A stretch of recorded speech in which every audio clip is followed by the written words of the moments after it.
எனவே உம்முடைய இறைவனுடைய தீர்ப்புக்காக பொறுத்திருப்பீராக.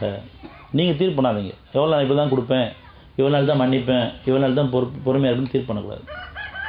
மன்னிச்சுட்டே இருக்கணும், பொறுமையாகவே இருக்கணும். அதில் தான் பாக்கியங்கள் இருக்குது. பொறுத்தது போதும் பொங்கி எழுங்கன்னு எழக்கூடாது, உணர்ச்சி எழக்கூடாது. நீங்கள் அவனுடைய கண்காணிப்பு இருக்கீங்க. நம்ம எல்லாரும் அத்தாட்சி கொடுக்கப்பட்ட காரணமாக நம்ம தேர்ந்தெடுத்து அவனுடைய கண்காணிப்பில் வச்சுருக்கான், பாதுகாத்து வச்சுருக்கான். இது பாதுகாக்கப்பட்ட வாழ்க்கை. அதனால தான் எதையும் டக்குன்னு பண்ண முடியாது. நீங்கள் சொல்லவும் சரி, எது போடாலும் பிரச்சனையாக இருக்குது, எதையும் பண்ண முடிய மாட்டேங்குது. ஒரு டிவி கூட ஒழுங்காக பார்க்க முடிய மாட்டேங்குது, டக்குன்னு சில தடைகள் ஏற்படும். அதையும் மீறி நம்ம பார்க்குறோம். கரண்ட்டு போயிடலாம், அல்லது யாராவது வந்து குடும்பத்தில் வந்துடலாம், ஒரு ஃபோன் வந்துடலாம். அப்போ எரிச்சப்படுவீங்க, இந்த நேரத்தில் இந்த ஃபோன் வந்துருச்சு, அல்லது யாரோ வந்துட்டாங்களே, இது முடிக்கிறதுக்குள்ள வந்துட்டாங்க, இல்லை அவங்களோட சேர்ந்து பார்த்துட்ருப்போம்.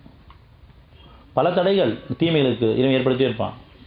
நம்ம வந்து தகுதி பெறாமல் இருக்கும். இது இறைவன் தான் தடை ஏற்படுத்துகிறான்னு போல நினைக்காம அவங்க மேலே கோவப்படுவோம், அல்லது ரொம்ப சடைஞ்சுக்குவோம். ஒன்றுமே பண்ண முடிய மாட்டேங்குது.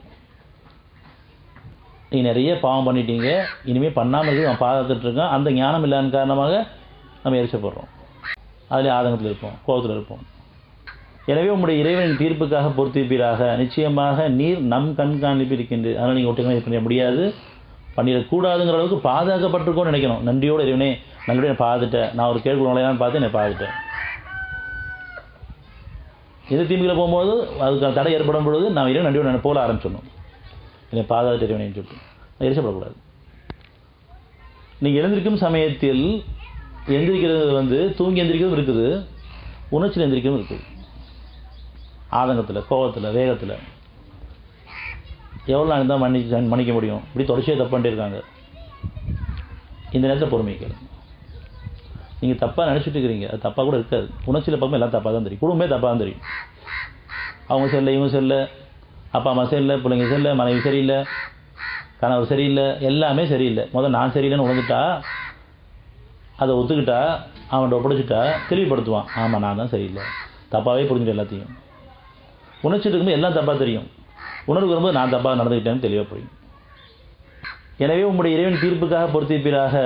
எதுலேயும் நீங்கள் நன்மையை தடையாயிராதீங்க, தீமைக்கு உதவியாக ஆயிட வேண்டாம்.